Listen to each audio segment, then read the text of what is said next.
సరే ఇక తెలంగాణకు వద్దాం సార్. తెలంగాణలో ఎన్డీఏ విస్తరణ కార్యక్రమం ఏమన్నా జరుగుతోందా? జరిగితే తెలుగుదేశం, జనసేన రోల్స్ ఎలా ఉండబోతున్నాయి ఆ 2 పార్టీలు?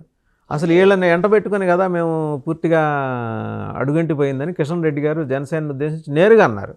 ఏది? తెలంగాణ అసెంబ్లీలో when they last the ground. అవునా కదా సార్? అవును. అంటే దక్షిణ భారతం అన్నప్పుడు నిజంగా అవకాశం ఉన్నది, వెంటనే ఉన్నది తెలంగాణనే. కానీ తెలంగాణలో జనసేనకు ఏమీ వాళ్ళు ఆశించినంత కూడా లేదని మొన్న అసెంబ్లీ ఎన్నికలప్పుడు తేలింది కాబట్టి పార్లమెంట్ ఎన్నికలప్పుడు కలపలేదు. కానీ ఆంధ్ర, తెలంగాణ ప్రాంతీయ స్థాయిలో ఉన్నది వేరు, జాతీయ స్థాయిలో ఎన్డీఏలో వీళ్ళు భాగస్వాములు అయినప్పుడు, రెండో తెలంగాణలో నో హోల్డ్స్ బార్ అని చాలా తీవ్ర స్థాయిలో హోరాహోరీ పోరాడుతున్నప్పుడు అందరినీ ఉపయోగించుకోవాలని బీజేపీ అనుకోవచ్చు. మీరు కిషన్ రెడ్డి అంటున్నారు. కిషన్ రెడ్డి, లక్ష్మణ్ 2015 కార్పొరేషన్ ఎన్నికలప్పుడే పవన్ కళ్యాణ్ ఇంటికి వెళ్ళి మరి మీరు పోటీ చేయకండి అని చెప్పి ఆపి వచ్చారు. 2 సార్లు కూడా పోటీ చేయకుండా సహకరించానని వాళ్ళు అడిగారు.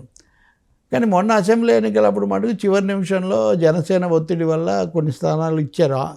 ఆంధ్ర ప్రభావం ఎక్కువగా ఉంటుంది అనుకున్న చోట అయినా ఏమీ కనీస ప్రభావం కూడా చూపించలేదు.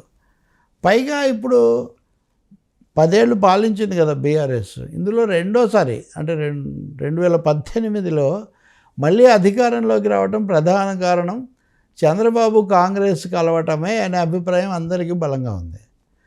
చంద్రబాబును చూసిన మరుక్షణ వీళ్ళు ప్రాంతీయమైన ఇది లేదా ఆంధ్ర వర్సెస్ తెలంగాణ, చంద్రబాబు విశ్వసనీయత ఇలాంటి అంశాలన్నీ వాళ్ళు తెర మీదకి తీసుకొస్తారని. ఇప్పుడు రేవంత్ రెడ్డి మీద బీఆర్ఎస్ చేస్తున్న దాడిలో కూడా ప్రధానమైన భాగం నువ్వు చంద్రబాబు శిష్యుడివి కాబట్టి ఇన్వోకింగ్ చంద్రబాబు కార్డు ఇక్కడ చాలా ఎక్కువగా వాడతారు. పవన్ ఏమో దెబ్బతిన్న పవన్ కూడా మొన్న కూడా మీరు మైక్రోగా చూస్తే ఆయన తెలంగాణ మీరు ఇవ్వకపోతే మేము దేశం నుంచి విడిపోతాము అనే హక్కు ఎవరికీ లేదే అన్నారు. నిజమే, ఆయన అన్న డైలాగులో ఏం తేడా లేదు, కానీ అనడం వెంటనే కొంతమంది లేచారు, మళ్ళీ వాళ్ళని ఏదో కొంచెం కూర్చోబెట్టారు. కొంచెం చిన్న కమోషన్కి అది ఈ దేశం అన్న కేక ఎవరికి తోచింది వాళ్ళు కింద మీరు అన్నారు కదా తమిళనాడు గురించి కూడా ఆయన అదే అన్నాడు. కాబట్టి ఒక విధమైన వైముఖ్యం దీని మీద తీసుకొచ్చి ప్రచారం చేసే అవకాశం కూడా ఒకటి ఉంటుంది. ఇవన్నీ కిషన్ రెడ్డి లాంటి వాళ్ళని భయపెడుతున్నాయి. కానీ సనాతన కోణం తీసుకుంటే ఆంధ్ర తెలంగాణ కోణం కాకుండా ఇప్పుడు అదే రేవంత్ రెడ్డి నిన్న సభలో చెప్తున్నాడు, మేమేదో చంద్రబాబు అని మేమేదో ఆంధ్ర వాళ్ళని అంటున్నారు, జై జై హే తెలంగాణకు కీరవాణి పాట కట్టకూడదని. కానీ మీరేం చేశారు? మీరు ఆనంద సాయిని ఎందుకు తెచ్చారు యాదగిరికి, మీరు చిన్నజీయర్ స్వామిని ఎందుకు తెచ్చారు అని. ఇదేం తెగే వ్యవహారం కాదు. బీజేపీ నాయకత్వం తీసుకునే బట్ పూర్తిగా హైపోథెటికల్ సార్. నేను జస్ట్ తెలంగాణలో ఎన్డీఏ ఫామ్ అయిందే, కానీ పెద్ద ఉత్సాహం అయితే ఏముండదు. ఫామ్ అయిందే అనుకుందాం. అంటే జనసేన కలుస్తుంది, తెలుగుదేశం కూడా కలుస్తుంది. తెలుగుదేశంకి ఎంత కాదన్నా కూడా ఇక్కడ బీసీ ఓటింగ్ ఉంది కదా, ఎంతో కొంత. ఎన్డీఏ ఫామ్ అయితే అదేమన్నా will it be beneficial to BJP అండి రాబోయే రోజుల్లో? హోరాహోరీ పోటీ జరిగే చోట బీజేపీకి ఆ మార్జిన్స్ పూడ్చుకోవడానికి అది పనికి వస్తుంది. ఉత్తర తెలంగాణలో వాళ్ళకి బాగానే వచ్చాయి కదా. ఉత్తర తెలంగాణ బీజేపీ ఇన్ఫ్లుయెన్స్. ఇప్పుడు లోక్సభకు వచ్చేసరికి 8 అంటే కాంగ్రెస్తో సమానమైన స్థాయిలో వాళ్ళు సీట్లు తెచ్చుకున్నారు. బీఆర్ఎస్ తప్పుకుంది వాళ్ళని బాగానే ఒక థీసిస్ అది మనకు తెలియదు.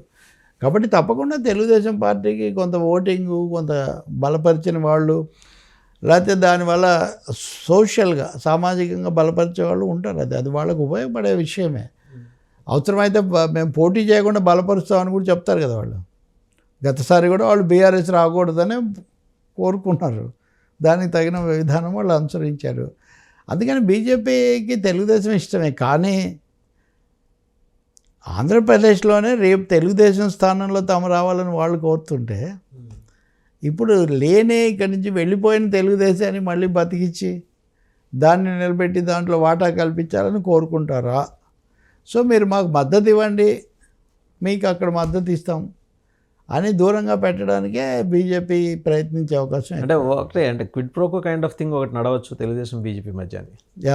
ఇదంతా క్విడ్ ప్రోకో. అదే మేము మీకు అక్కడ సాయం చేస్తాం, అంతే మీరు మాకు ఇక్కడ సాయం ప్రోకో చేయండి. అంతే అంతే. ఇక్కడ సాయం చేయండి. ఇప్పుడు కావాలంటే చంద్రబాబు ఫార్ములా ఒకటి ఉంది కదా, ఉమ్. ఆయన తన అనుయాయులను ఏ పార్టీలో అయినా కానీ ఏదో ఒక విధంగా గెలిపించుకుంటాడు. ముఖ్యంగా ఇప్పుడు ఉన్నారు కదా, ఆ ఇప్పుడు 21 మందిలో కనీసం 10 మంది. ఇప్పుడు రేవంత్ రెడ్డికే ఒక విధంగా ఆ ముద్ర లేదా ఆ మాట ఉమ్. కాంగ్రెస్ వస్తే మంచి. ఉదాహరణకు తుమ్మల నాగేశ్వరరావు లాంటి వాళ్ళు తెలుగుదేశం ఆఫీస్కి వెళ్ళి బహిరంగంగా మాట్లాడారు. వాళ్ళు బాణసంచా కలిసి ఇవన్నీ దాపరికాలు లేవు కదా. కాబట్టి రాజకీయాల్లో అంతిమంగా ప్రయోజనాలు, ప్రభావం ముఖ్యం, పైకి కనబడడం కాదని అనుకుంటే తప్పకుండా ఎన్డీఏ అలా వర్కౌట్ అవ్వచ్చు. ఎన్డీఏలో మిగిలిన ఇద్దరు ఆబ్సెంటీ పార్ట్నర్స్ బీజేపీ లీడింగ్ లాంటి ఏర్పాటు చేసుకోవచ్చు. లేదా బాగా హార్డ్ వర్గాలకు దగ్గరగా ఉన్న ఖమ్మం జిల్లా లాంటి చోట్ల కొంత ఇచ్చి మిగిలిన అన్ని చోట్ల మద్దతు తీసుకోవచ్చు. ఇవన్నీ బహుశా ఇప్పుడు నిజానికి రేవంత్ పవన్ కళ్యాణ్, చంద్రబాబు ఢిల్లీలో ఈ తెలంగాణ ఎన్డీఏ గురించి చర్చించడానికే ఉన్నారు అని కూడా టీడీపీ అనుకూల మీడియాలో కథనాలు వస్తున్నాయి. బహుశా మనకు క్లారిటీ వస్తుంది. అన్నీ కూడా ఒకే రకమైన కథనాలు వస్తాయి, అంటే హెడ్డింగ్లు కూడా మారకుండా మనం చూస్తూనే ఉంటాం. ఇప్పుడు ఆ మాటకు వస్తే ఇప్పుడు ఈ ఇన్ఫ్లుయెన్స్లు ఇవన్నీ వచ్చిన తర్వాత అన్నిట్లో ఒకటే హెడ్డింగ్ ఉంటే ఎవరు చదువుతారని ఒక పెద్ద ప్రశ్న వస్తుంది. కానీ అందరినీ ఒకటే పాలక వర్గాలు, రూలింగ్ క్లాస్ ఇన్ఫ్లుయెన్స్ చేస్తుంటే అవే వస్తాయి. natural. అది జరుగుతుంది ఇక్కడ. That is happening. స్టోరీస్ అయినా